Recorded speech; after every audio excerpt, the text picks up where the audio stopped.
أنا النهارده دافع فاتورة الكهرباء بزيادة 150% عن المعدل الطبيعي اللي كنت بدفعه، ولما دورت على السبب اكتشفت إن السيد رئيس الوزراء قرر فجأة إنه يلغي نظام الشرايح في العدادات الكودية لأنها عدادات مخالفة بالنسبة له، فقرر إن هو يحاسبها على أعلى سعر ممكن وهو 2 جنيه 74 قرش. ولما صحفي سأله قال له إن العدادات الكودية دي أصلا اتركبت لعقارات مخالفة، وكان الأصل في الموضوع إن ما يخشش أي خدمات العقارات المخالفة دي ويتم إزالة العقار فورا، ولكن تيسيرا على الناس ومراعاة للبعد الاجتماعي احنا عملنا لهم عدادات كودية لحد ما يقننوا وضعهم.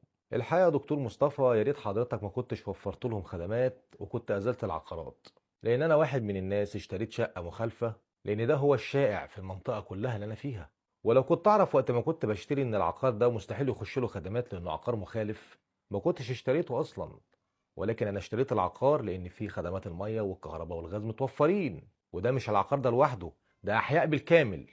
لدرجة إن المحامي اللي كان بيخلص لي إجراءات شراء الشقة لما كنت بكلمه في الموضوع دوت، المحامي قال لي إن البيت بتاعه أصلا مخالف، وإن العقارات اللي بيتم تسجيلها وتقنينها هي العقارات اللي في الشوارع الرئيسية فقط لا غير، أما العقارات اللي في أماكن شعبية زي اللي أنا واخد فيها كلها مخالفة.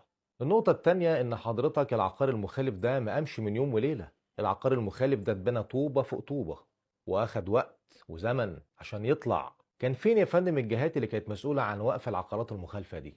وطالما هم سابوا العقار يطلع واتباع واتسكن وبقى فيه أسر وبقى فيه حياة وبقى فيه أطفال وبقى مأوى لأسرة مصرية، تيجي حضرتك في الآخر بتسيب اللي غلط وساب الغلط يتم وبتحاسب المواطن المصري الغلبان اللي كان بيدور على مأوى يسكن فيه، المأوى اللي حضرتك ما قدرتش توفره له. دكتور مصطفى حضرتك كده خلتني مواطن درجة تانية، مع انه مواطن كنت زي اي مواطن بيدفع الكهرباء بتاعته اللي بيستهلكها. والاجراء اللي حضرتك عملته ده طبعا عشان خاطر تدفع الناس ان هي تعمل اجراءات التصالح اللي هي اصلا معهاش فلوسها. انا واحد من الناس هسعى ان انا اعمل تصالح، واحب اقول لحضرتك ان انا هستلف ثمن التصالح. مفيش حد معاه رخصة وموفق اوضاعه تمام الا لما يكون واحد معاه فلوس ومبسوط ماديا. اما الغلابة اللي معهمش فلوس وهم اللي قاعدين في عدادات كودية مخالفة، ودول غالبية الشعب المصري. فأرجو إن حضرتك تاخد بالك كويس من النقطة دي. العدادات الكودية معظمها ناس غلابة.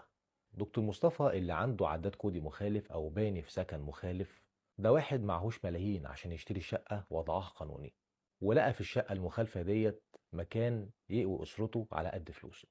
أرجو إن حضرتك تعيد النظر في الموضوع لأنه بيمس شريحة كبيرة جدا من المجتمع المصري محدود الدخل. تحياتي.